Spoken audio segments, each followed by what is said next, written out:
Hello കൂട്ടുകാരെ, 10ാം class Kerala പാഠാവലിയിലെ 4ാമത്തെ യൂണിറ്റിലെ 2ാമത്തെ ചാപ്റ്ററായ ആലപ്പുഴ വെള്ളം എന്ന കവിതയാണ് നമ്മൾ ഇന്ന് നോക്കുന്നത്. അനിത തമ്പിയാണ് ഈ കവിത എഴുതിയത്. അനിത തമ്പിയെ നമുക്കൊന്ന് പരിചയപ്പെടാം. അനിത തമ്പി ഉത്തരാധുനിക എഴുത്തുകാരിൽ പ്രശസ്തയായ കവയിത്രിയാണ് അനിത തമ്പി. കേരളത്തിലെ ആലപ്പുഴ ജില്ലയിലാണ് ജനനം. ഇപ്പോൾ മുംബൈയിലാണ് താമസം. പുതുകവികളെ പരിചയപ്പെടുത്തിക്കൊണ്ട് ആറ്റൂർ രവിവർമ്മ 1999 പുറത്തിറക്കിയ പുതുമൊഴി വഴികളിൽ അനിത തമ്പിയുടെ കവിതയും ഉണ്ടായിരുന്നു. മുറ്റമടിക്കുമ്പോൾ, അഴകില്ലാത്തവയെല്ലാം എന്നിവ പ്രധാന സമാഹാരങ്ങളാണ്. ഇനി നമുക്ക് കവിതയുടെ ആശയത്തിലേക്ക് കടക്കാം. അതിനു മുൻപ് ഒരു കാര്യം പറഞ്ഞോട്ടെ. നിങ്ങൾക്ക് വീഡിയോ ഇഷ്ടമാകുന്നെങ്കിൽ ലൈക്ക് ചെയ്യാനും സബ്സ്ക്രൈബ് ചെയ്യാനും മറക്കരുത്. നിങ്ങൾക്ക് വീഡിയോ ഇഷ്ടമാകുന്നുണ്ടോ എന്ന് എനിക്കറിയാൻ ആകെയുള്ള വഴി അത് മാത്രമാണ്. അപ്പോൾ ലൈക്ക് ചെയ്യാനും സബ്സ്ക്രൈബ് ചെയ്യാനും മറക്കല്ലേ കൂട്ടുകാരെ. ഇനി നമുക്ക് കവിതയിലേക്ക് കടക്കാം. കവിതയുടെ പേരെന്താണ്? ആലപ്പുഴ വെള്ളം എന്നാണ് അല്ലെ? എഴുത്തുകാരിയെ പറ്റി പരിചയപ്പെട്ടപ്പോൾ നമുക്കൊരു കാര്യം മനസ്സിലായല്ലോ. എഴുത്തുകാരി ആലപ്പുഴ ജില്ലക്കാരിയാണ്. അപ്പോൾ ആറ്റൂർ രവിവർമ്മ എന്ന കവി ഒരു ചോദ്യം ചോദിക്കുന്നു. അതായത് കവിതയിൽ എപ്പോഴും ജലം എന്ന പദം ഉപയോഗിക്കുന്നത് എന്തിനാണ്? സംസ്കൃതത്തിൽ നിന്ന് വന്ന ജലം എന്ന പദം ഉപയോഗിക്കുന്നതിനേക്കാൾ തനിമയും ലാളിത്യവും വെള്ളം എന്ന പദത്തിനല്ലേ? ജലം എന്ന പദം ഉപയോഗിച്ച് കാണുമ്പോൾ അവിടെ ഒരു കൃത്രിമത്വം അനുഭവപ്പെടുന്നതായി കവി പറയുന്നു. പകരം വെള്ളം എന്ന മലയാള തനിമയുള്ള പദം ഉപയോഗിക്കാൻ അദ്ദേഹം നിർദ്ദേശിക്കുകയും ചെയ്യുന്നുണ്ട്. അദ്ദേഹത്തിന്റെ ഈ ചോദ്യത്തിനുള്ള മറുപടി എന്ന വണ്ണമാണ് നമ്മുടെ കവിത ആരംഭിക്കുന്നത്. നമുക്ക് കവിതയുടെ ആശയം നോക്കാം. ആലപ്പുഴ നാട്ടുകാരി, കരിമണ്ണു നിറക്കാരി, കവിതയിൽ എഴുതുമ്പോൾ ജലം എന്നാണ് എഴുതുന്നു. കവി ആറ്റൂർ ചോദിച്ചു, വെള്ളമല്ലേ നല്ലത്? അപ്പോ ആലപ്പുഴ നാട്ടുകാരിയായിട്ടുള്ള, ആലപ്പുഴ ജില്ലയുടെ പ്രത്യേകത എന്താണ്? സമുദ്രനിരപ്പിൽ നിന്ന് താഴ്ന്നു കിടക്കുന്ന പ്രദേശമാണ് ആലപ്പുഴ അല്ലെ? അവിടെ നിറയെ എന്താണ്? വെള്ളമുള്ള സ്ഥലമാണ്. കായലുകളും കുളങ്ങളും തടാകങ്ങളും നെൽക്കണ്ടങ്ങളും ഒക്കെ നിറഞ്ഞ സ്ഥലമാണ് ആലപ്പുഴ എന്ന് പറയുന്നത്. അപ്പൊ ചോദിക്കുകയാണ്, ആലപ്പുഴ നാട്ടുകാരിയായിട്ടുള്ള കരിമണ്ണിന്റെ നിറമുള്ളവളായിട്ടുള്ള എന്ന് പറഞ്ഞു കഴിഞ്ഞാൽ ആ ആലപ്പുഴ നാടിന്റെ പ്രത്യേകതയാണ് കേട്ടോ അവിടെ സൂചിപ്പിക്കുന്നത്. കരിമണ്ണുകളൊക്കെ നിറഞ്ഞ കൃഷിഭൂമിയൊക്കെ ഒത്തിരിയുള്ള സ്ഥലമാണ്. അപ്പം അതിനെയാണ് കരിമണ്ണ് നിറക്കാരി, അതായത് ആ മണ്ണിന്റെ മകളായിട്ടുള്ള നീ എന്തിനാണ് കവിതയിൽ എഴുതുമ്പോൾ ജലം എന്ന് എഴുതുന്നത്? വെള്ളമല്ലേ നല്ലത് എന്ന് ആറ്റൂര് ചോദിക്കുന്നു. അപ്പൊ അതിന് മറുപടി പറയുകയാണ്, ഞാൻ ആലപ്പുഴ നാട്ടുകാരി, മെടഞ്ഞോല മുടിക്കാരി, തൊണ്ടുചീഞ്ഞ മണമുള്ള, ഉപ്പുചേർന്ന രുചിയുള്ള, കടുംചായ നിറമുള്ള കലശ വെള്ളത്തിന്റെ മകൾ. കവയത്രി തന്നെ പരിചയപ്പെടുത്തുകയാണ്. ഞാൻ ആലപ്പുഴ നാട്ടുകാരിയാണ്, മെടഞ്ഞോല മുടിക്കാരിയാണ് അല്ലെ? ഓല മെടഞ്ഞതുപോലെയുള്ള മുടിയുള്ളവളാണ്. അവിടെ നിറയെ തെങ്ങുകളൊക്കെയുള്ള സ്ഥലമാണ്. മാത്രമല്ല കയറുമായിട്ടൊക്കെ ബന്ധപ്പെട്ട ഒരുപാട് ഉൽപ്പന്നങ്ങളൊക്കെ ഉണ്ടാക്കുന്നതിൽ പ്രശസ്തമാണ് ആലപ്പുഴ ജില്ല. മിക്കവാറും സിനിമകളിലൊക്കെ ആലപ്പുഴ കാണിക്കുമ്പോൾ ആ കയറ് വിരിക്കുന്നതൊക്കെ എപ്പോഴും കാണിക്കാറുണ്ട് അല്ലെ? ആലപ്പുഴയുടെ ഒരു മുഖമുദ്രയാണ് കയറെന്ന് പറയുന്നത്. അപ്പം കയർ എവിടെ നിന്നാണ് ഉണ്ടാക്കുന്നത്? നമ്മളുടെ തേങ്ങയുടെ തൊണ്ട് വെച്ചിട്ടാണല്ലേ ഉണ്ടാക്കുക. അപ്പോൾ നിറയെ തെങ്ങുകളൊക്കെയുള്ള നാടാണ് ആലപ്പുഴ എന്ന് പറയുന്നത്. അപ്പോൾ ഓല മെടയുന്നതും അവിടുത്തെ സ്ഥിരം കാഴ്ചയാവാം അല്ലെ? അപ്പോൾ മെടഞ്ഞോല മുടിക്കാരി, ഓല മെടഞ്ഞതുപോലെയുള്ള മുടിയുള്ളവളാണ് അവിടെ. അത് എഴുത്തുകാരിയെ വിശേഷിപ്പിക്കുന്ന രീതിയിലും അതോടൊപ്പം സ്വന്തം നാടിന്റെ വിശേഷണമായിട്ടും എന്ത് ചെയ്യാം, നമുക്ക് അവിടെ എടുക്കാം അല്ലെ? പിന്നെന്താ പറയുന്നേ? തൊണ്ടു ചീഞ്ഞ മണമുള്ള, ഉപ്പു ചേർന്ന രുചിയുള്ള, കടുംചായ നിറമുള്ള കലശ വെള്ളത്തിന്റെ മകൾ. ഞാൻ എങ്ങനെയുള്ള വെള്ളത്തിന്റെ മകളാണ്? തൊണ്ടു ചീഞ്ഞ മണമുള്ള, നമ്മൾ പറഞ്ഞു കയറെന്ന് പറയുന്നത് ആലപ്പുഴയുടെ മുഖമുദ്രയാണെന്ന് പറഞ്ഞു അല്ലേ? അപ്പൊ ഈ കയറുണ്ടാക്കാൻ വേണ്ടി എന്ത് ചെയ്യും? ഈ തേങ്ങയുടെ തൊണ്ട് എന്ത് ചെയ്യും?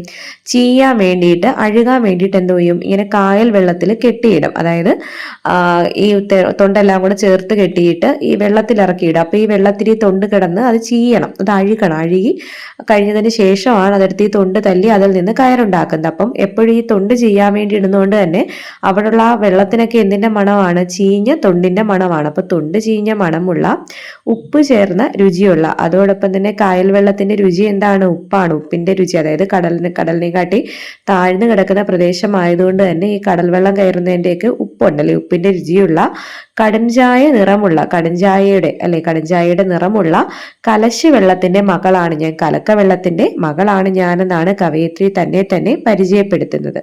ജലം എന്നാൽ അവൾക്കത് വയനാട്ടിൽ, നിളനാട്ടിൽ, മലനാട്ടിൽ, തെക്കൻ നാട്ടിൽ വാഴുന്ന തെളിനീര്. വാനിൽ നിന്നും അടർന്നത്, നിലം തൊടും മുൻപുള്ളത്, മണമില്ലാത്തത് മണ്ണിനാഴങ്ങൾ തരുന്നത്, നിറമില്ലാത്തത് ദൂരം ഉയരങ്ങൾ കാൺമത്, സമതലങ്ങളിൽ വാടിക്കിടന്ന് പോകാത്തത്. അപ്പോ ആ ആലപ്പുഴ നാട്ടുകാരിയായിട്ടുള്ള കലശുവെള്ളത്തിന്റെ മകളായിട്ടുള്ള കവയത്രിയെ സംബന്ധിച്ച് ജലം എന്നാൽ എന്താണ്? വയനാട്ടിലും നിളാനാട്ടിലും മലനാട്ടിലും തെക്കൻ നാട്ടിലും വാഴുന്ന തെളിനീരിനെയാണ് ജലം എന്ന് പറയുന്നത്. നിളാനാട് ഏതാണ്? നിള ഏത് നദിയുടെ പേരാണ്? നിള, ഭാരതപ്പുഴയാണ് കേട്ടോ നിള എന്ന് പറയുന്നത്. അപ്പോൾ വയനാട്ടിലും നിളയുടെ നാട്ടിലും മലനാടുകളിലും തെക്കൻ നാടുകളിലും കാണുന്ന തെളിനീര്, നല്ല തെളിഞ്ഞ വെള്ളത്തിനെയാണ് എന്തെന്ന് പറയുന്നത്? ജലം എന്ന് പറയുന്നത്. പിന്നെ ജലം എന്ന് പറഞ്ഞാൽ എന്താണ്? വാനിൽ നിന്നും അടർന്നത് നിലം തൊടും മുൻപുള്ളത്, അതായത് ആകാശത്ത് നിന്ന് പെയ്തിട്ട് തറയിൽ വന്ന് തൊടുന്നതിന് മുൻപുള്ളത്, ആ തെളിനീരിനെയും ജലമെന്ന് പറയുന്നു. അതുപോലെ എന്താണ്? മണമില്ലാത്തത് മണ്ണിനാഴങ്ങൾ തരുന്നത്, ആ മണമൊന്നും ഇല്ലാത്തത്. കാരണം എന്താണ്? അവിടെയുള്ള ആലപ്പുഴയിലെ വെള്ളത്തിന് എന്തിന്റെ മണമാണെന്നാ പറഞ്ഞത്? തൊണ്ട് ചീഞ്ഞതിന്റെ മണമാണെന്നാണ് പറഞ്ഞത് അല്ലേ? അപ്പോൾ ജലം എന്ന് പറയുമ്പോൾ കവയത്രിക്ക് എന്താണ്? അത് മണമില്ലാത്തതാണ്, യാതൊരു മണവും ഇല്ലാത്തത്, മണ്ണിനാഴങ്ങൾ തരുന്നത്. പിന്നെ എങ്ങനെയാണ്? മണ്ണിന്റെ ആഴത്തിൽ നിന്ന് കിട്ടുന്നത്, അതായത് നമ്മുടെ കിണറ്റിൽ നിന്നൊക്കെ കിട്ടുന്ന തെളിനീര്. പിന്നെന്താണ്? നിറമില്ലാത്തത്. അവിടെ പറയുന്നുണ്ടല്ലേ, ആലപ്പുഴയിലെ വെള്ളം എങ്ങനെയാണെന്ന് പറയുന്നു? കടുംചായയുടെ നിറമാണെന്ന് പറയുന്നു അല്ലെ? അപ്പോ നിറമില്ലാത്തത്. അതുപോലെ എന്താണ്? ദൂരം ഉയരങ്ങൾ കാണുന്നത്, അതുപോലെ ഒരുപാട് ദൂരത്തില് അല്ലെങ്കിൽ വളരെ ഉയരത്തിൽ നിന്നൊക്കെ വരുന്ന വെള്ളം. അതെന്താണ്? സമതലങ്ങളിൽ കിടന്ന് വാടിപ്പോകാത്തത്. എന്താണ്? തണുപ്പൊക്കെയുള്ള ശുദ്ധമായ വെള്ളത്തിനെയാണ് എന്തെന്ന് പറയുക? ഇവിടെ ജലം എന്ന് പറയുന്നതെന്നാണ് കവയിത്രി പറയുന്നത്. മാത്രവുമല്ല, ശുദ്ധമായ വെള്ളത്തിന്റെ ലക്ഷണങ്ങൾ എന്തെല്ലാമാണ്? മണമോ രുചിയോ നിറമോ ഇല്ലാത്തതാണ് വെള്ളം അല്ലേ? അപ്പോൾ ആലപ്പുഴ നാട്ടുകാരിയായ കവയിത്രിയെ സംബന്ധിച്ച് അവർ ചെറുപ്പകാലം മുതൽ കാണുന്ന വെള്ളം എന്ന് പറഞ്ഞ് കാണുന്നത് എങ്ങനെയുള്ളതായിരുന്നു? തൊണ്ടിന്റെ ചീഞ്ഞ മണവും ഉപ്പ് ചേർന്ന രുചിയും കടുംചായയുടെ നിറവും ഒക്കെയുള്ള വെള്ളമാണ് കൊച്ചുനാൾ മുതൽ കാണുന്നത് അല്ലേ? അപ്പോൾ സ്വാഭാവികമായും അങ്ങനെ കാണുമ്പോൾ കവയിത്രിക്ക് വെള്ളം എന്ന വാക്കിനെ വെച്ച് അതിനർത്ഥം നൽകാൻ കഴിയുന്നത് ആലപ്പുഴയിൽ താൻ കണ്ട വെള്ളത്തിനാണ്. പക്ഷേ നമ്മൾ പഠിക്കുമ്പോഴായാലും ഒക്കെ ശുദ്ധമായിട്ടുള്ള ജലത്തിൻ്റെ ഗുണസവിശേഷതകളൊക്കെ നമ്മൾ പഠിച്ചിട്ടുണ്ട്. അപ്പോൾ അത് വെച്ച് എഴുത്തുകാരിക്ക് ബന്ധിപ്പിക്കാൻ കഴിയുന്നത് ഈ മലനാട്ടിലും വയനാട്ടിലും നിളാനാട്ടിലും തെക്കൻ നാട്ടിലും ഒക്കെ കണ്ടിട്ടുള്ള വെള്ളത്തിനെയാണ് ജലമെന്ന് പറയാൻ കഴിയുന്നത്. അടുത്ത നോക്കൂ, ചാകരയ്ക്ക് തുറ പോലെ തുള്ളുന്ന മഴക്കാലം, ചൊരിമണൽ പഴുത്ത് തീ തുപ്പുന്ന മരുക്കാലം, കവിഞ്ഞിട്ടും കുറുകിയും കഴിച്ചിലാകുന്ന വെള്ളം, പിഞ്ഞാണം ചരുവങ്ങൾ കോരിവെക്കും കുടങ്ങൾ, തേച്ചാലും ഉരച്ചാലും പോകാത്ത ചെതുമ്പലായി പറ്റിച്ചേർന്നിരിക്കുന്നു വെള്ളത്തിന്റെ വേദന. അപ്പോൾ എന്താ പറയുന്നത്?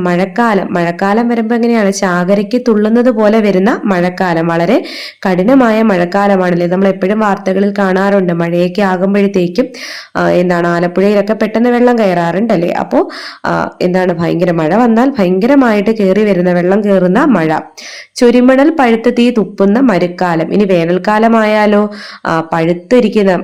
പഴുത്ത മണലെടുത്ത് വിതറുന്നത് പോലെ അത്രയ്ക്കും തീ തുപ്പുന്ന രീതിയിലുള്ള ചൂടുള്ള വേനൽക്കാലം. കവിഞ്ഞിട്ടും കുറുകിയും കഴിച്ചിലാകുന്ന വെള്ളം. വെള്ളം എങ്ങനെയാണ്? മഴക്കാലമാണെങ്കിൽ കവിഞ്ഞൊഴുകുമല്ലേ, കവിഞ്ഞ് വെള്ളപ്പൊക്കം ഉണ്ടാകും.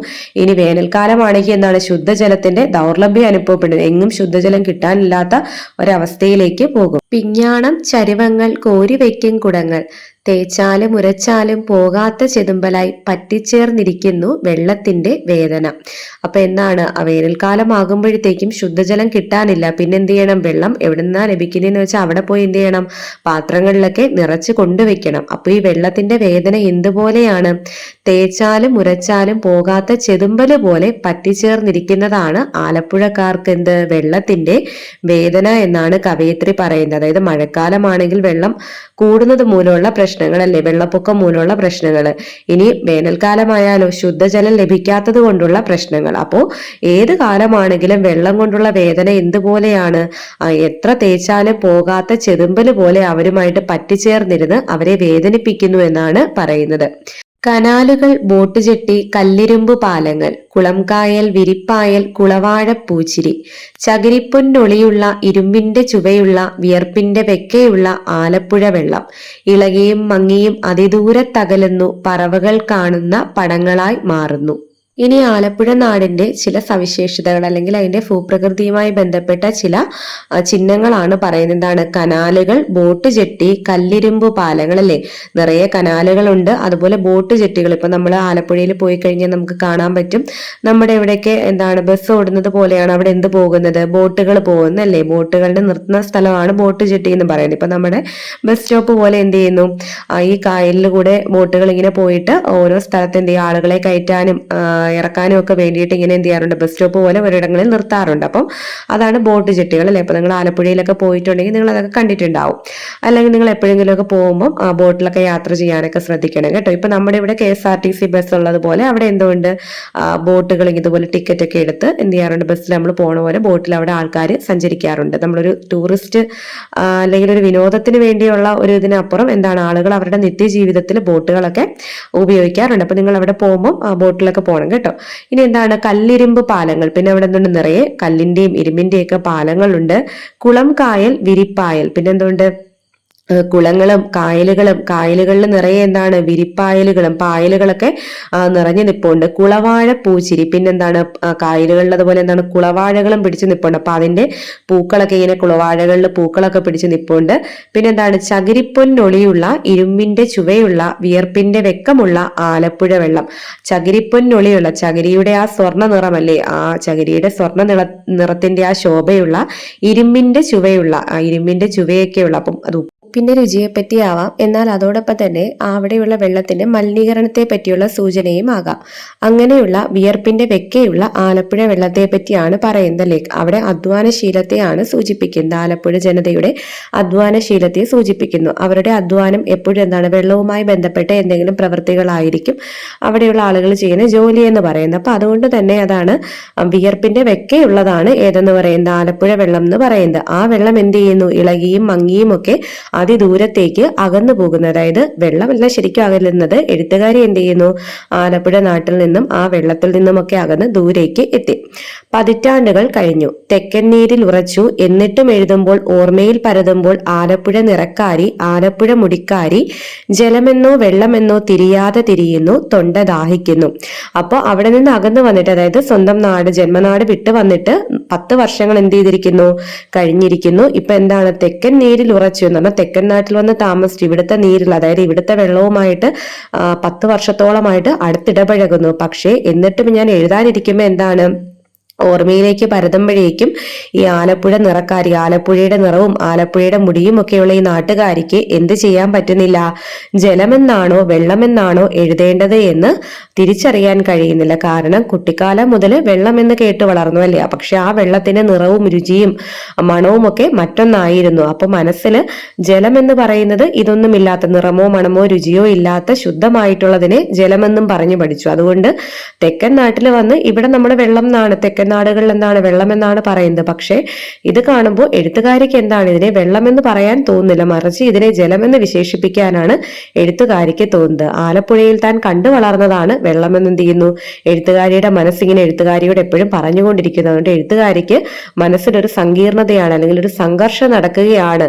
ആലപ്പുഴയിലുള്ളത് വെള്ളവും മറ്റു നാടുകളിലുള്ളത് ജലവുമല്ലേ എന്നുള്ളൊരു സംഘർഷം ഇങ്ങനെ നടക്കുകയാണ്. അതിനെ മാറ്റിയും തിരിച്ചു ഉപയോഗിക്കാൻ എഴുത്തുകാരിക്ക് തോന്നുന്നില്ല. അപ്പൊ എഴുത്തുകാരി പറയുന്നത് താൻ ജലമെന്ന് ഉപയോഗിക്കുന്ന എന്തല്ല, അത് സംസ്കൃതത്തിൽ നിന്ന് വന്ന പദമായതുകൊണ്ടോ അല്ലെങ്കിൽ കവിതയിൽ ഒരു കൃത്രിമത്വം ഉണ്ടാക്കാൻ വേണ്ടിയോ ഒന്നുമല്ല താൻ ജലമെന്ന് ഉപയോഗിക്കാത്തത്. തന്നെ സംബന്ധിച്ച് വെള്ളമെന്ന് പറയുന്നത് താൻ ആലപ്പുഴയിൽ കണ്ടു വളർന്ന തന്റെ ചുറ്റിനും ഉണ്ടായിരുന്ന ആ വെള്ളമാണ് തനിക്ക് വെള്ളം, അല്ലെ?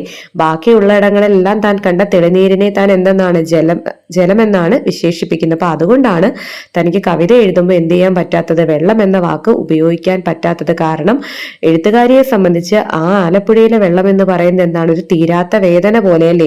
എത്ര തേച്ചാലും ഉരച്ചാലും പോകാത്ത ചെതുമ്പല് പോലെ പറ്റിച്ചേർന്നിരിക്കുന്ന ഒരു വേദനയാണ് വെള്ളം എന്ന് പറയുന്ന പദം. അതുകൊണ്ടാണ് താൻ എഴുതുമ്പോൾ വെള്ളം എന്ന പദം ഉപയോഗിക്കാതെ ജലമെന്ന പദം ഉപയോഗിക്കുന്നത് എന്നാണ് എഴുത്തുകാരി പറയുന്നത്. ആലപ്പുഴയിൽ നിന്ന് ഇത്ര വർഷം കഴിഞ്ഞിട്ടും എന്ത് ചെയ്യുന്നില്ല, ആ വേദന തന്നിൽ നിന്ന് പോകുന്നുമില്ല. മാത്രവുമല്ല എഴുതാനിരിക്കുമ്പോഴും തനിക്ക് എന്താണ്, മാനസികമായൊരു സംഘർഷമാണ്, അല്ലെ? ജലമെന്നാണോ വെള്ളമെന്നാണോ എഴുതേണ്ടതെന്നുള്ള ഒരു സംഘർഷമാണ് തന്റെ ഉള്ളിൽ നടക്കുന്നത്. അതുകൊണ്ടാണ് താൻ എപ്പോഴും ജലമെന്ന് ഉപയോഗിക്കുന്നത് എന്നാണ് എഴുത്തുകാരി വ്യക്തമാക്കുന്നത്. നമുക്ക് ചോദ്യോത്തരങ്ങൾ നോക്കാം. ആലപ്പുഴ ദേശത്തിന്റെ എന്തെല്ലാം സവിശേഷതകളാണ് കവിതയിൽ ആവിഷ്കരിച്ചിരിക്കുന്നത് കണ്ടെത്തി അവതരിപ്പിക്കുക. അനിതാ തമ്പിയുടെ ആലപ്പുഴ വെള്ളം എന്ന കവിതയിൽ ആലപ്പുഴ എന്ന പ്രദേശത്തിന്റെ നിരവധി പ്രത്യേകതകൾ ആവിഷ്കരിച്ചിട്ടുണ്ട്. പ്രത്യേകിച്ച് അവിടുത്തെ വെള്ളത്തിന്റെ പ്രത്യേകത എന്താണെന്ന് കവിതയിൽ പറയുന്നുണ്ട്. ആലപ്പുഴ ദേശത്തെ വെള്ളം തൊണ്ടുചീഞ്ഞ മണമുള്ള, ഉപ്പിന്റെ രുചിയുള്ള, കടുംചായയുടെ നിറമുള്ള വെള്ളമാണ്. ഈ സവിശേഷതകൾ അവരുടെ ഭൂപ്രകൃതിയുമായും ജീവിതവുമായും ബന്ധപ്പെട്ടിരിക്കുന്നു. മാത്രവുമല്ല, അവിടെയുള്ള കായലുകൾ, പാടങ്ങൾ, കല്ലിരുമ്പ് പാലങ്ങൾ, ബോട്ട് ജെട്ടികൾ എന്നിവയെല്ലാം കവയിത്രി കവിതയിൽ കൊണ്ടുവരുന്നുണ്ട്. ഇവയെല്ലാം ആലപ്പുഴ ദേശത്തിന്റെ മുഖമുദ്രകളാണ്. അതുപോലെ മഴക്കാലമായാൽ വെള്ളം കൊണ്ടുള്ള കെടുതികളും വേനൽക്കാലമായാൽ കുടിക്കാൻ ശുദ്ധജലമില്ലാത്ത അവസ്ഥയും കവിതയിൽ സൂചിപ്പിക്കുന്നുണ്ട്. ഇതും ആലപ്പുഴ ദേശത്തിന്റെ പ്രത്യേകതകളായി കണക്കാക്കാം. അടുത്ത ചോദ്യം, ഞങ്ങൾക്ക് ജലവും വെള്ളവും ഒന്നല്ലായിരുന്നു, ഇപ്പോഴുമല്ല, അവ ഞങ്ങൾക്ക് രണ്ട് അനുഭവ ലോകങ്ങളാണ്. അനിതാ തമ്പിയുമായുള്ള അഭിമുഖത്തിൽ നിന്ന്. ഈ പ്രസ്താവനയെ സാധൂകരിക്കുന്ന കവിതാ സന്ദർഭങ്ങൾ ഏതെല്ലാം? അവ വിശകലനം ചെയ്ത് കുറിപ്പ് തയ്യാറാക്കുക. അനിതാ തമ്പി കവിതയിൽ ആവർത്തിച്ച് പറയുന്നുണ്ട് ജലവും വെള്ളവും ആലപ്പുഴക്കാർക്ക് രണ്ടാണെന്ന്. അതിന്റെ കാരണവും കവയിത്രി വ്യക്തമാക്കുന്നുണ്ട്. തൊണ്ടുചീഞ്ഞ മണമുള്ള, ഉപ്പ് ചേർന്ന രുചിയുള്ള, കടുംചായ നിറമുള്ള കലശ വെള്ളത്തിന്റെ മകൾ. വെള്ളം എന്നാൽ അവർക്ക് തൊണ്ടുചീഞ്ഞ മണമുള്ള, ഉപ്പിന്റെ രുചിയുള്ള, കടുംചായയുടെ നിറമുള്ള ഒന്നാണ്. എന്നാൽ ജലം മറ്റൊന്നാണ്. അതിന്റെ നിർവചനവും മറ്റൊന്നാണ്. ജലം എന്നാൽ അവൾക്കത് വയനാട്ടിൽ, നിളനാട്ടിൽ, മലനാട്ടിൽ, തെക്കൻ നാട്ടിൽ വാഴുന്ന തെളിനീര്. വാനിൽ നിന്നും അടർന്നത്, നിരന്തൊടും മുൻപുള്ളത്, മണമില്ലാത്തത്, മണ്ണിനാഴങ്ങൾ തരുന്നത്, നിറമില്ലാത്തത്, ദൂരമുയരങ്ങൾ കാൺമത്, സമതലങ്ങളിൽ വാടി കിടന്നു പോകാത്തത്. ജലമെന്നാൽ അവർക്ക് തെക്കൻ നാടുകളിലും മലനാടുകളിലും വയനാട്ടിലും നിളാനാട്ടിലും കാണുന്ന തെളിനീരാണ്. ഈ തെളിനീര് മണമോ രുചിയോ നിറമോ ഇല്ലാത്തതായിരിക്കും. അത്രയും ശുദ്ധമായ വെള്ളത്തിനെയാണ് അവർ ജലമെന്ന് പറയുന്നത്. ആകാശത്ത് നിന്ന് താഴേക്ക് വന്ന് മണ്ണിലേക്ക് പതിക്കും മുൻപ് എത്രമാത്രം ശുദ്ധമായിരിക്കുമോ അത്രയും ശുദ്ധമായ വെള്ളത്തിന് ജലമെന്ന് പറയുന്നു. മാത്രവുമല്ല, കവയിത്രിയെ സംബന്ധിച്ച് വെള്ളമെന്ന് പറയുമ്പോൾ മഴക്കാലത്തെ വെള്ളപ്പൊക്കത്തെയും വേനൽക്കാലത്തെ ജലദൗർലഭ്യത്തെയും ഓർക്കുന്നു. ഇത്തരത്തിൽ ആലപ്പുഴക്കാരിയായ കവയിത്രിക്ക് വെള്ളം എന്നത് അത്ര സുഖകരമായ ഓർമ്മയല്ല നൽകുന്നത്.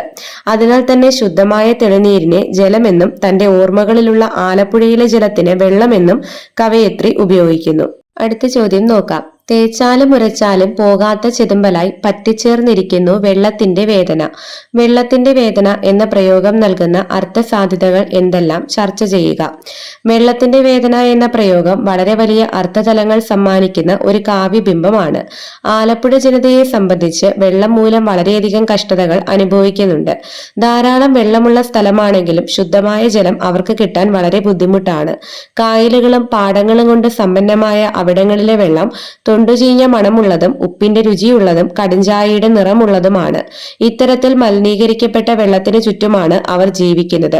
അവരുടെ ജീവിതവും ഈ വെള്ളവുമായി ബന്ധപ്പെട്ടിരിക്കുന്നു.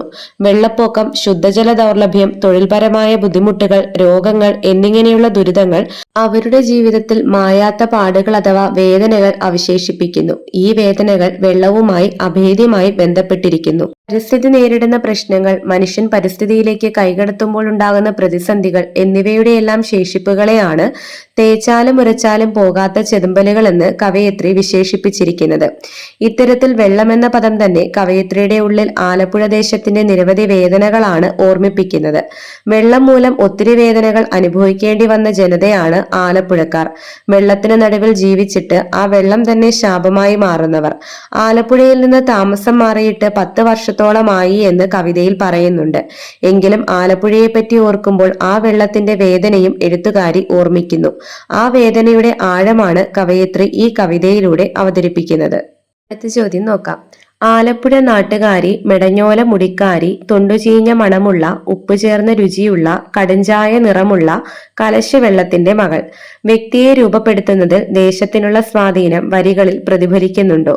വിശകലനം ചെയ്ത് അഭിപ്രായം സമർത്ഥിക്കുക. ഒരു ദേശം തീർച്ചയായും അവിടെയുള്ള ജനങ്ങളുടെ വ്യക്തിത്വം രൂപപ്പെടുന്നതിൽ സ്വാധീനം ചെലുത്താറുണ്ട്. അതിനൊരു ഉദാഹരണമാണ് ആലപ്പുഴ വെള്ളം എന്ന കവിതയിൽ കവയിത്രി തന്നെ പരിചയപ്പെടുത്തുമ്പോൾ സ്വീകരിക്കുന്ന ദേശമുദ്രകൾ. തന്നെ സ്വയം ആലപ്പുഴ നാട്ടുകാരി എന്നാണ് എഴുത്തുകാരി പരിചയപ്പെടുത്തുന്നത്. കവിത എഴുതുമ്പോൾ ജീവിക്കുന്നത് തെക്കൻ നാട്ടിലാണെങ്കിലും എല്ലാ മനുഷ്യരുടെയും സ്വത്വം അവരുടെ ജന്മനാടുമായി ബന്ധപ്പെട്ടിരിക്കുന്നു എന്ന സൂചന ഇവിടെ നിന്ന് ലഭിക്കുന്നു. മെടഞ്ഞോല മുടിക്കാരി എന്ന പ്രയോഗത്തിൽ ഒരു വ്യക്തിയുടെ ശാരീരിക സവിശേഷതകൾ അടയാളപ്പെടുത്തുമ്പോഴും അയാളുടെ ദേശം അവിടെ ഒരു ഘടകമായി മാറുന്നു എന്ന് കാണാൻ കഴിയുന്നു. തെങ്ങുകൾ ധാരാളമുള്ള ജില്ലയാണ് ആലപ്പുഴ. അതിനാൽ തന്നെ കവയിത്രിയുടെ മുടിയെ മെടഞ്ഞ ഓലയുമായി സാമ്യപ്പെടുത്തുന്നു. പിന്നീട് കവയിത്രി തന്നെ തൊണ്ടുചീഞ്ഞ മണമുള്ള ഉപ്പിന്റെ രുചിയുള്ള കടുംചായയുടെ നിറമുള്ള കായൽ വെള്ളത്തിന്റെ മകളായി പരിചയപ്പെടുത്തുന്നു. ഇതിലൂടെ ഒരു വ്യക്തിയുടെ കാഴ്ചപ്പാടുകളും ചിന്തകളും അനുഭവങ്ങളും പ്രയോഗങ്ങളുമെല്ലാം അവരുടെ ജന്മദേശവുമായി വളരെയധികം ബന്ധപ്പെട്ടിരിക്കുന്നു എന്ന് എഴുത്തുകാരി തെളിയിക്കുന്നു. ദേശം വ്യക്തിയിൽ നിന്ന് വേറിട്ട് നിൽക്കുന്ന ഒന്നല്ല, വ്യക്തിയുടെ അസ്തിത്വത്തിന്റെ തന്നെ ഭാഗമാണ് ദേശം. അടുത്ത ചോദ്യം നോക്കാം. ജലമെന്നോ വെള്ളമെന്നോ തിരിയാതെ തിരിയുന്നു, തൊണ്ട ദാഹിക്കുന്നു. വരികളിൽ സൂചിപ്പിക്കുന്ന മാനസികാവസ്ഥയിലേക്ക് കവി എത്തിച്ചേർന്നത് എന്തുകൊണ്ടാവാം? കവിതയിലെ മറ്റു സന്ദർഭങ്ങൾ കൂടി വിശകലനം ചെയ്ത് നിരീക്ഷണങ്ങൾ അവതരിപ്പിക്കുക.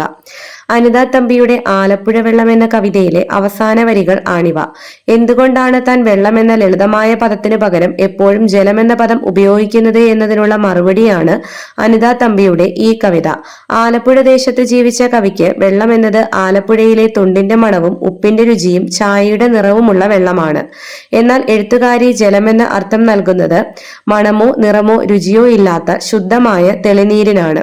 കവിത എഴുതുന്ന സമയത്ത് ആലപ്പുഴയിൽ നിന്നും തെക്കൻ നാട്ടിലത്തെ ജീവിതം തുടങ്ങിയിട്ട് 10 വർഷങ്ങൾ കഴിഞ്ഞിരിക്കുന്നു. ഇപ്പോഴും കവയിത്രിക്ക് വെള്ളമെന്ന് പറയുമ്പോൾ ആലപ്പുഴയിലെ വെള്ളമാണ് ഓർമ്മ വരുന്നത്. തെക്കൻ നാട്ടിലെ വെള്ളത്തെ ജലമെന്നല്ലാതെ മറ്റൊരു പദം കൊണ്ട് വിശേഷിപ്പിക്കാൻ എഴുത്തുകാരിക്ക് സാധിക്കുന്നില്ല. ഇവയെ പറ്റിയെല്ലാം പറഞ്ഞു കഴിഞ്ഞപ്പോഴുള്ള എഴുത്തുകാരിയുടെ മാനസിക സംഘർഷമാണ് ഈ വരികളിൽ കാണാൻ സാധിക്കുന്നത്. എഴുത്തുകാരിയെ സംബന്ധിച്ച് ജലവും വെള്ളവും 2 അനുഭവ ലോകങ്ങളാണ് അവർക്ക് സമ്മാനിച്ചിട്ടുള്ളത്. എന്നാൽ മറ്റു ജില്ലക്കാരെ സംബന്ധിച്ച് ജലവും വെള്ളവും ഒന്നു തന്നെയാണ്. തന്റെ മനസ്സിലുള്ള ഈ വ്യത്യാസം എങ്ങനെയാണ് മറ്റുള്ളവർക്ക് വ്യക്തമാക്കി കൊടുക്കുക എന്നുള്ളത് എഴുത്തുകാരിക്ക് വലിയൊരു പ്രതിസന്ധി സൃഷ്ടിക്കുന്നു. വെള്ളമെന്ന പദം തന്നെ എഴുത്തുകാരിയെ ആലപ്പുഴ ദേശത്തേക്ക് കൂട്ടിക്കൊണ്ടു പോവുകയാണ്. മനസ്സിൽ ആഴത്തിൽ പതിഞ്ഞിട്ടുള്ള വെള്ളവുമായി ബന്ധപ്പെട്ട ഓർമ്മകൾ വേദനകളും എഴുത്തുകാരിയെ അലട്ടുന്നുണ്ട്. ഈ വരികളിലെ ദാഹമെന്നത് വെറും ശാരീരികമായ ജലത്തോടുള്ള ദാഹമല്ല, മറിച്ച് എഴുത്തിനോടുള്ള ദാഹമായോ സ്വന്തം നാടിനെ വീണ്ടും അനുഭവിക്കാനുള്ള ദാഹമായോ കാണാം. ഇപ്പോഴും വെള്ളമെന്ന് പറയാൻ കഴിയാത്ത തന്റെ ബുദ്ധിയോടുള്ള പടവെട്ടലായും ഈ വരികളെ കാണാം. അവസാനത്തെ ചോദ്യം ദേശത്തിന്റെ സവിശേഷതകൾ ആവിഷ്കരിക്കുന്ന കവിതകൾ കണ്ടെത്തി കവിതയരങ്ങ് സംഘടിപ്പിക്കാനാണ്. അതായത് ഇതുപോലെ മറ്റ് ദേശങ്ങളുടെ സവിശേഷതകൾ ഉൾക്കൊള്ളുന്ന കവിതകൾ നിങ്ങൾ കണ്ടെത്തുക, എന്നിട്ട് സ്കൂളിൽ എന്ത് ചെയ്യുക, ഒരു കവിതയരങ്ങ് സംഘടിപ്പിക്കുക. ആലപ്പുഴ വെള്ളം എന്ന നമ്മുടെ പാഠഭാഗം ഇവിടെ അവസാനിച്ചിരിക്കുകയാണ്. നിങ്ങളുടെ അഭിപ്രായങ്ങളും നിർദ്ദേശങ്ങളും കമന്റുകളായിട്ട് രേഖപ്പെടുത്തണം. വീഡിയോ ഇഷ്ടമായാൽ ലൈക്ക് ചെയ്യാനും സബ്സ്ക്രൈബ് ചെയ്യാനും മറക്കരുതേ. താങ്ക് യു കൂട്ടുകാരെ.